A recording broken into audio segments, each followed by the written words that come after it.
Рахмет, әріптестер, қайырлы таң қазақ елі. Студиямыздың қонағы Қазақстан Республикасының еңбек сіңірген қайраткері Темірбек Жүргенов атындағы Ұлттық өнер академиясының ұстазы профессор Дариға Тұранқұлқызы. Дариға апай, студиямызға қош келдіңіз, өзіңізді көргенімізге қуаныштымыз. Қайырлы таң айналайын. Ұстаздық жолыңызға биыл 50 жыл. Жалпы біз қазір тележүргізушілер, журналистер, өнер адамдар сахнада жүрген қалай сөйлеп жүрміз, әңгімені осыдан бастайықшы. Әрине, сахна тілі пәні актерлік шеберлік пәнімен бірге егіз жүреді.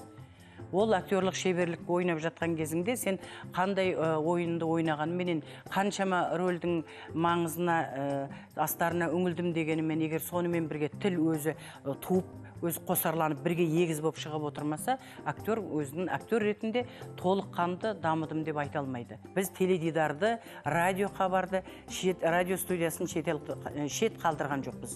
Біздің жұмысымыз бұл жердегі тележүргізушілермен қабат жүріп отырды.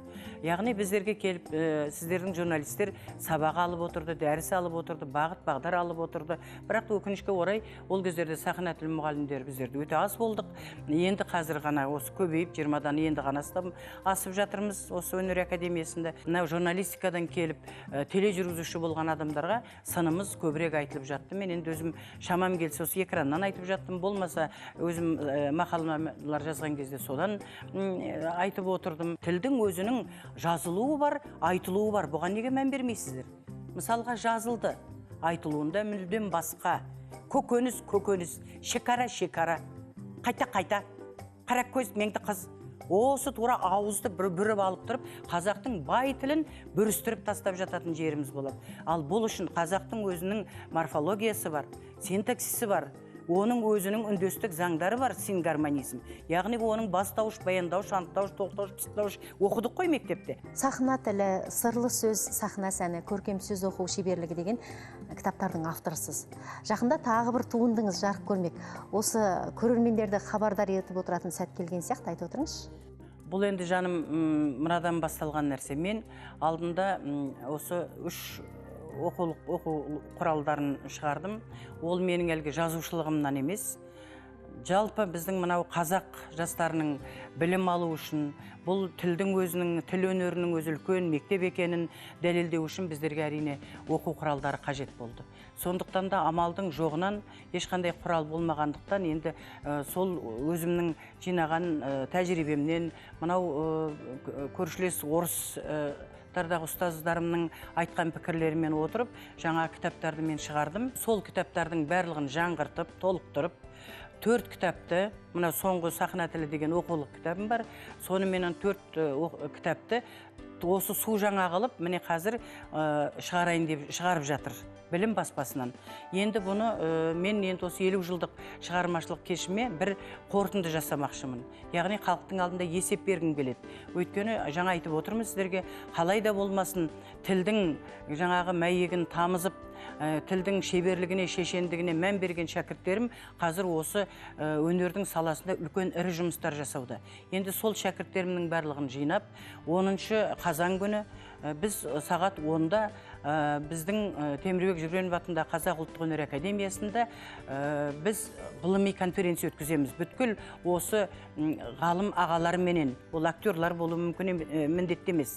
Ол жерде академиктер, ғалымдар, филологтар, философтар, барлығы әдебиетшілер келіп, осы тілдің қазіргі халі қандай жағдайда деген, сол енді менің кітабым соның бір несі болатын шығар, бастамасы.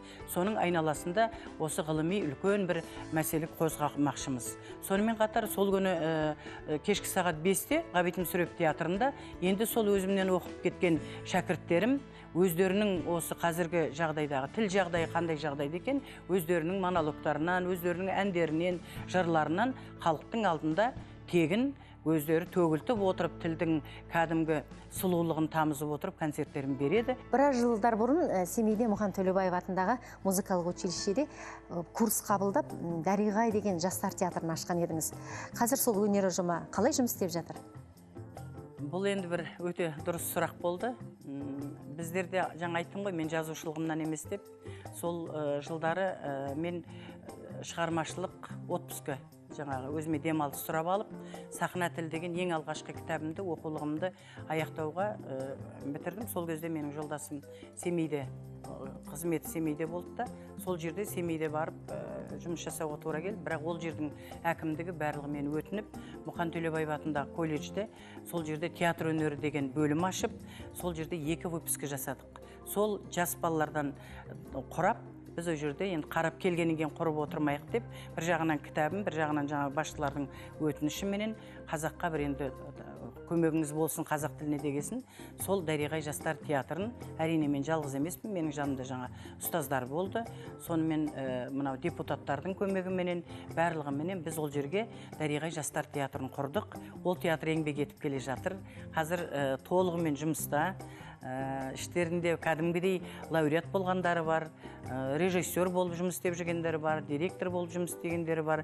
Жалпы олжалы театр. О баста актер болам деп келіп, өмір жолыңыз ұстаздыққа бет бұрды. Кейде актриса болмай қалдым деп өкінетін сәттеріңіз болған жоқ па? Актриса болмай қалдым деп 2 жыл жыладым.